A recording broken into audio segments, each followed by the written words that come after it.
Welcome to Knife Thoughts. This video is going to be on this knife, and this is the Yatagan by Coursolle. And as always, I am always working on my French pronunciation or pronunciation in general, but I'm sure that I'm not going to get everything and maybe anything right in this video. But this is a knife that I have been interested in for a long time. Stefan of Knives of France sent out an email a while back that these were in stock, and it was something that really interested me. And part of that is because of the history of this pattern, the Yatagan or Yatagan pattern. So let's talk about that first. So this pattern is one that comes from an Ottoman sword that was in use until the late 19th century. So actually a full-length sword that was kind of compressed into this folding knife design. And so you might ask, why would an Ottoman sword be brought to France and changed into a folding knife design? Well, it's really interesting, and kind of one of the things that made me interested in this is that right at the time when that email went out and I read about this pattern on Stefan's blog, which I highly recommend, knivesoffranceblog.com, I had just listened to a podcast about Napoleon after one about the French Revolution. So I was really keyed into this era of history, and it is likely that it was brought from Egypt or that area to France because of Napoleon's campaign in Egypt. So the kind of somewhat disastrous campaign in Egypt that Napoleon undertook brought back a lot of things, including, as Stefan's blog terms it, the Orientalism of the preceding era. And part of that was likely that this blade shape and handle shape, but especially the blade shape, was brought back in the form of the Yatagan sword, and then it kind of transmorphed into this folding knife design. So I love that. I think it's really, really cool because I love history. It's really what draws me to these traditional knives, is their historicity. And it's so cool to think of all of the historical events that went into making this knife what it is. And I think it's kind of relevant right now because of the Napoleon movie that just came out. So this is a Yatagan knife, and first of all, I think a really interesting thing to me is how similar this pattern looks to the classic American trapper. So to show you a case full-size trapper, and then a queen slimline trapper, or what they call a utility trapper. And you can see that the handle shapes and the blade shapes are really similar. Now, the Yatagan does not have a hump in the center, but a lot of other brands and styles of trapper knives also don't have that hump. So a different example from GEC, I don't have a GEC trapper of this type, but here is a GEC that has a similar handle and blade shape. And so do I have any real evidence to support the idea that the trapper pattern that's so popular in America was influenced by the Yatagan? No, I don't. But I don't think it's impossible. One of the really interesting things about the early eras of American knife making is that most of the cutlers, most of the people working in the industry came from places like Sheffield in England, Solingen in Germany, and then Thiers in France. So it is, and probably the French being the smaller of those influences, but definitely there was that influence. So again, do I have any evidence that the Yatagan pattern influenced the trapper pattern? No, but I think that they are pretty similar looking, and maybe it's kind of the long lost grandfather of the trapper pattern. But there's even more to this knife. And so you might have noticed the handles here. And these are this really cool stamped brass handle, which there's several different, stampings and different patterns that have these on knives of France, including from this same company. And at first, this one side here, the front side, is a hunter. You can see he's got a shotgun. He's looking up into the air, probably hunting some birds, you would assume. And then the other side is a spinner. And I have to say, at first, I didn't really know what the deal with the spinner was.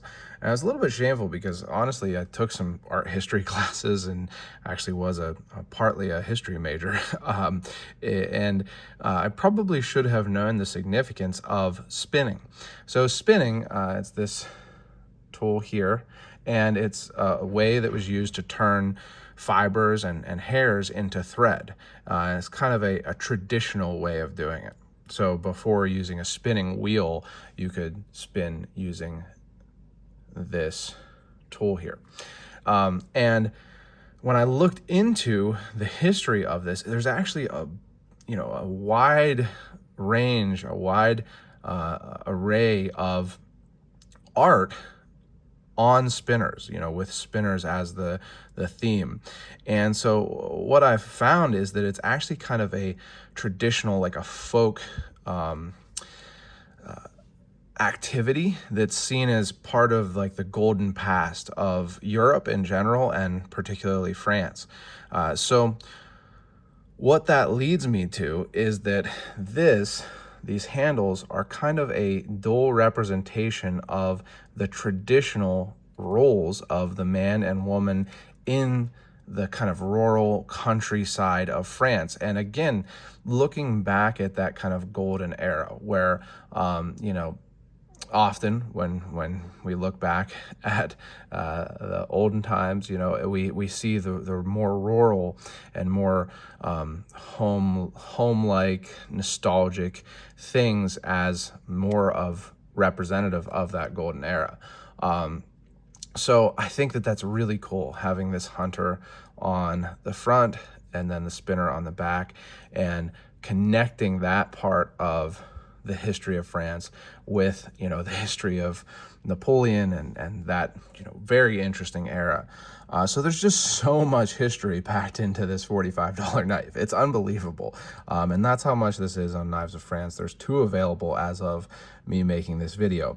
Now, as for, the actual use of the knife, one thing that I do like is that it has a traditional, I guess, English style kick. So that there's not that built-in blade wrap like on some of the traditional French knives.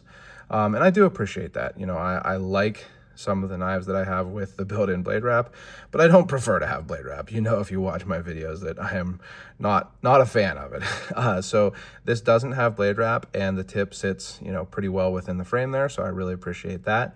It opens nicely. You can pinch it or use the nail nick. There's no blade play, and it is riveted, so you're probably not going to create any blade play in use. It's in stainless steel, so you're not going to have to worry about rust. It's also not going to patina though, so if that's something you're interested in, just be aware of that.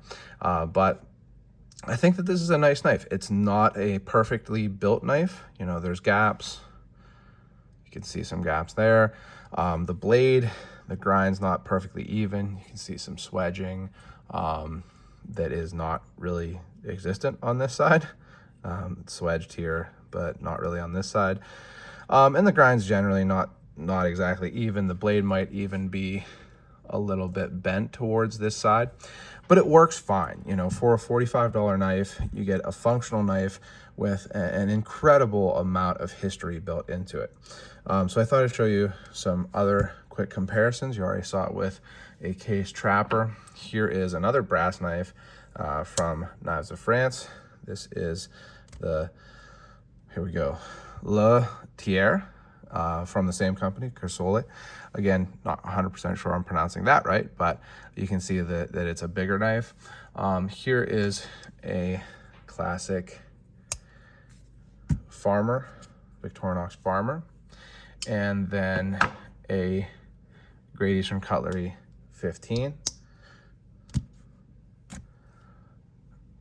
And so it's a pretty medium-sized knife, not massive, definitely not tiny, but a good size for, you know, throwing in your back pocket and having it either be a backup to your modern knife if you like to carry a modern knife, or, you know, your only knife.